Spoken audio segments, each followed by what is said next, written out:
in our Taking Stock series.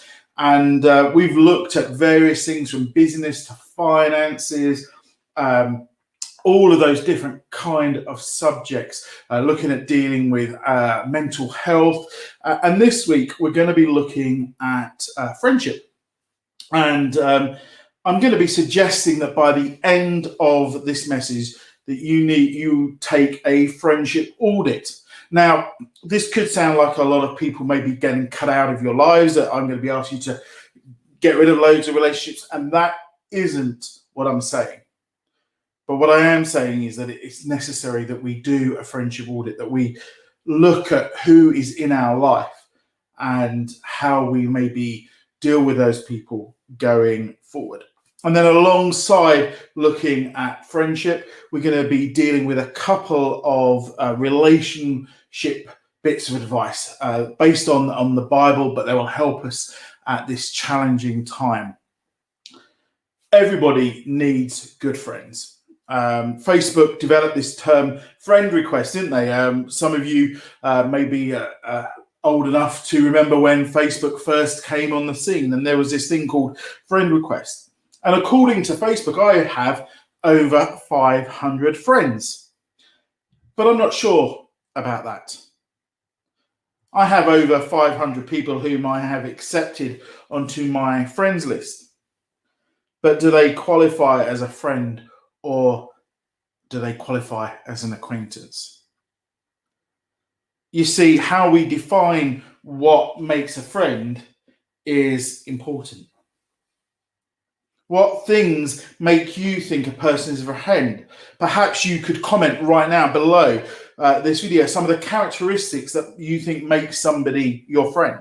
Let's just pause a moment while we do that.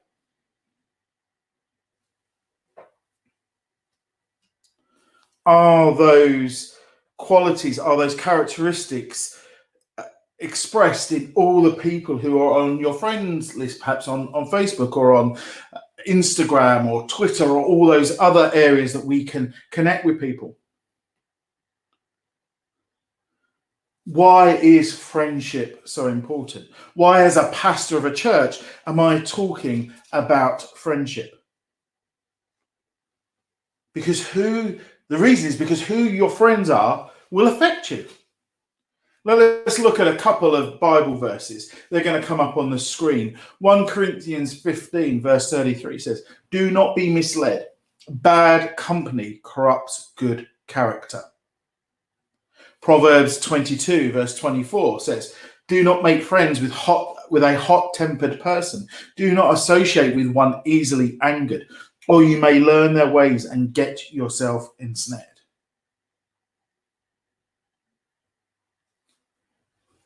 These verses tell us something about that we often hear on the news.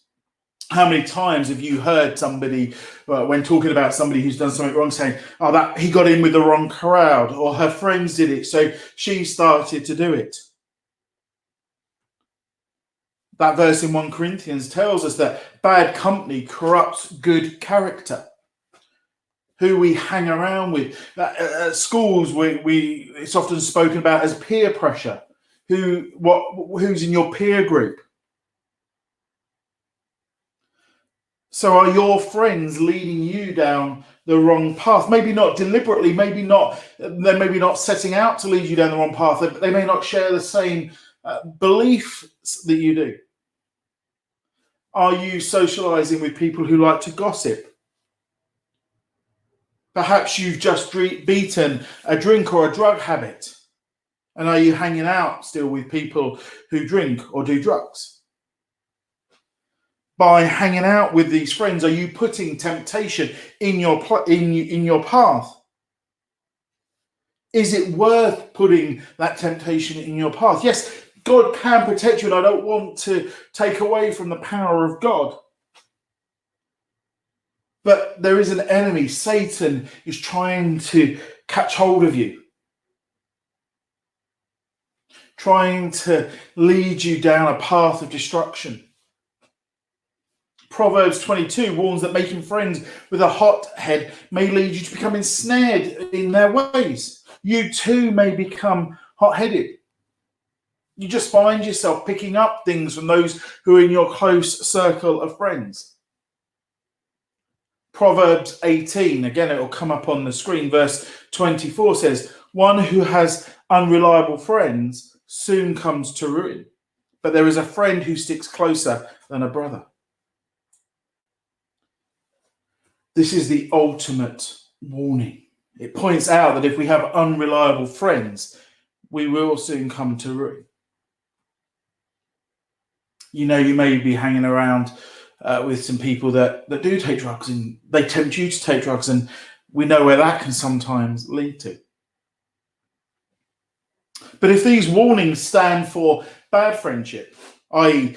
bad company corrupts a good character, then surely there's a flip side to that. That if you hang around with people of good character, they will help you develop and grow good character. If you hang around and have friends with who are of the same moral beliefs as you, the same standards as yourself, then they will encourage you. Proverbs 13, verse 20 says, walk with the wise and become wise, for a companion of fools suffers harm. Proverbs 20, verse 17 says, as iron sharpens iron, so one person sharpens another. We need to walk with wise people. We need to walk with people who are going to sharpen us, who are going to encourage us, who are going to push us on to do better, push us on to stick to the path that God has laid out for us. They're going to challenge us. It doesn't mean that we won't disagree with them, but that disagreement will be beneficial because we will learn from each other. Iron sharpens iron, so one person sharpens another. So the person, both sides of that picture get sharpened. We will learn from each other. We'll sharpen how we live. If you have in a group of friends and you demonstrate generosity, then that's going to rub off on people eventually. If you demonstrate self-control, that's going to hopefully rub off on people. We need to surround ourselves with people that are good for us. I'm not saying disregard all of those people that maybe are going to cause you problems. We're going to come back at the end when we look at some application on how we deal with that. But examine your circle of friends. Are they good for you? So I hope that this short part there just sets out some of the importance of taking stock of our friendships. But I also want to quickly look at a few biblical principles for good relationships, for good friendships. Luke 6, verse 31 says, do to others as you would have them do to you. As a statement of a famous advert, Simples, isn't it? Do to others as you would have them do to you. Think about what you're going to do. Would you want that to happen to you? We'll come back to that in a minute. Ephesians 4:26 says, if you in your anger do not sin, do not let the sun go down while you are still angry, and do not give the devil a foothold. That goes into verse 27 there as well. If you are angry, don't let it fester. It's something that I've tried to practice in my relationship with my wife Ruth. That if we, on the very odd occasion, we're not big rowers, but on the very odd occasion that we have an argument or a disagreement about something, then I try not to go to sleep on it. Try to at least resolve it to a point of we're amicable. It's not that maybe I've been wrong and Ruth, it's not maybe that it's completely resolved, but it's certainly not going to cause us to sin or to get fester.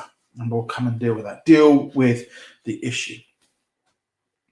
And the third bit of friendship relationship advice can be found in Proverbs 17, verse 14. Starting a quarrel is like breaching a dam. So drop the matter before a dispute breaks out. What is the author of Proverbs trying to say here? Well, when you start a quarrel, you can literally be opening a dam to things.